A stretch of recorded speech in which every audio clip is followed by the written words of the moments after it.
Assalamualaikum warahmatullahi wabarakatuh. Salam sejahtera untuk kita semua. Om Swastiastu, Namo Buddhaya. Salam kebajikan, Rahayu. Salam Pancasila, Merdeka. Saudara-saudara sekalian, seluruh rakyat Indonesia yang saya cintai dan banggakan dimanapun kalian berada. Puji syukur kehadirat Allah Subhanahu wa Ta'ala atas rahmat dan karunia-Nya yang diberikan kepada kita semua. Pada momentum yang sangat baik ini, setelah mendengarkan dengan seksama terhadap apa yang terjadi dalam kehidupan politik kita masa sekarang dan mempertimbangkan segala sesuatunya dengan hati nurani yang jernih, sebagai kontemplasi, maka saya memutuskan sudah tiba saatnya untuk berbicara. Berbicara dengan nurani, berbicara dengan tuntunan akal sehat, dan berbicara dengan kebenaran yang hakiki. Dengan melihat persoalan yang kita hadapi akhir-akhir ini, maka izinkan saya berbicara di sini sebagai anak bangsa yang ikut berjuang bagi tegaknya demokrasi Indonesia, juga berbicara sebagai Presiden kelima Republik Indonesia dan sebagai Ketua Umum Partai Demokrasi Indonesia Perjuangan. Saudara-saudara sekalian, keputusan Majelis Kehormatan Mahkamah Konstitusi telah memberikan cahaya terang di tengah kegelapan demokrasi. Keputusan MK tersebut menjadi bukti bahwa kekuatan moral, politik kebenaran, dan politik akal sehat tetap berdiri kokoh meski menghadapi rekayasa hukum konstitusi.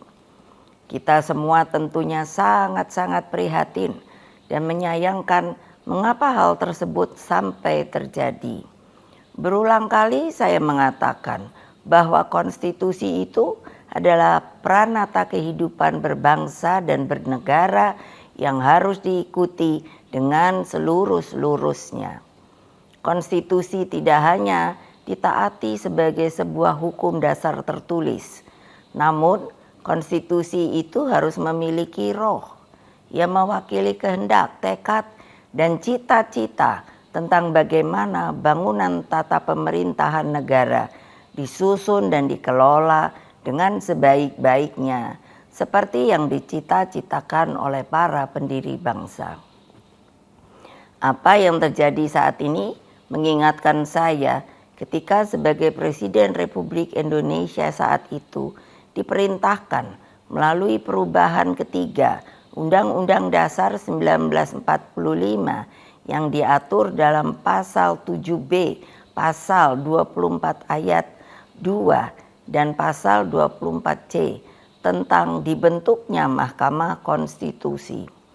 Dari namanya saja, Mahkamah Konstitusi ini seharusnya sangat-sangat berwibawa, memiliki tugas yang sangat berat dan penting guna mewakili seluruh rakyat Indonesia di dalam mengawal konstitusi demokrasi. Dengan perannya yang begitu penting, saya sangat serius menggarap pembentukannya. Saya sebagai Presiden didampingi oleh Menteri Sekretaris Negara mencarikan sendiri gedungnya, dan saya putuskan berada di dekat istana, yaitu suatu tempat yang sangat strategis yang disebut sebagai Ring 1, sehingga Mahkamah Konstitusi tersebut harus bermanfaat bukan bagi perorangan, tapi bagi rakyat, bangsa, dan negara. Saya ingat waktu itu, Ketua MK yang pertama adalah Pak Jimli Asidiki, dan saya sangat berterima kasih atas segala konsistensinya selama ini. Saudara-saudara sekalian, seluruh rakyat Indonesia yang saya cintai dan banggakan, dengan seluruh suasana kebatinan terkait pembentukan MK ini, apa yang menjadi kehendak rakyat melalui reformasi adalah suatu perlawanan terhadap watak dan kultur pemerintahan yang pada waktu itu memang sangat otoriter. Dalam kultur otoriter dan sangat sentralistik ini lahirlah nepotisme, kolusi, dan korupsi. Praktek kekuasaan yang seperti inilah yang mendorong lahirnya reformasi. Semangat reformasi yang berkobar-kobar itu menggerakkan rakyat hingga masuklah zaman demokrasi. Bukan sebuah proses yang mudah, bukan yang indah, karena pada waktu itu sampai saat ini kita masih seharusnya mengenang dengan perasaan hati yang begitu sedih atas pengorbanan rakyat dan mahasiswa melalui peristiwa Kuda Tuli, peristiwa Trisakti, peristiwa Semanggi, hingga berbagai peristiwa penculikan para aktivis, bagian dari rakyat, dan lain-lain. Mereka banyak saksi-saksi hidup yang sampai hari ini berdiam diri. Semua menjadi wajah gelap demokrasi. Praktek kekuasaan yang otoriter itulah yang telah kita koreksi. Maka melalui reformasi janganlah lupa lahirlah demokratisasi melalui pelaksanaan pemilu presiden dan wakil presiden secara langsung dan terbatas, serta undang-undang tentang pemerintahan yang bebas dari nepotisme, kolusi, dan korupsi. Apa yang terjadi di Mahkamah Konstitusi akhir-akhir ini telah menyadarkan kita semua bahwa berbagai manipulasi hukum kembali terjadi. Itu semua akibat praktek kekuasaan yang telah mengabaikan kebenaran hakiki politik atas dasar nurani. Saudara-saudara sekalian, seluruh rakyat Indonesia yang saya cintai dimanapun kalian berada, jangan lupa kita adalah bangsa pejuang. Kita bangsa yang mampu mengatasi berbagai cobaan sejarah. Karena itulah dalam situasi seperti ini, mari kita kawal pemilu 2024 dengan nurani dan sepenuh hati.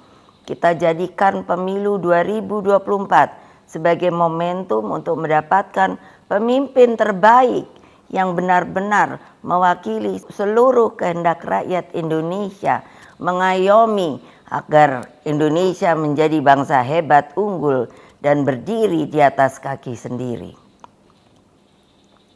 Rekayasa hukum tidak boleh terjadi lagi. Hukum harus menjadi alat yang menghadirkan kebenaran. Hukum harus menjadi alat mewujudkan keadilan. Hukum harus menjadi alat mengayomi seluruh bangsa dan negara Indonesia. Dengan keadilan inilah kemakmuran pasti akan bisa diwujudkan. Karena itulah terus genggam erat semangat reformasi itu. Jangan lupa terus kawal demokrasi berdasarkan nurani. Jangan takut untuk bersuara, jangan takut untuk berpendapat, selama segala sesuatunya tetap berakar pada kehendak hati rakyat. Terus kawal dan tegakkan demokrasi. Itulah kewajiban kita sebagai warga bangsa dan bahkan menjadi keharusan setiap anak negeri dan bangsa agar tidak terjadi kesewenang-wenangan. Sebab kedaulatan rakyat harus terus kita junjung tinggi. Pemilu yang demokratis, yang jujur, adil, langsung, umum, bebas, dan rahasia harus dijalankan tanpa ada kecuali. Rakyat jangan diintimidasi seperti dulu lagi.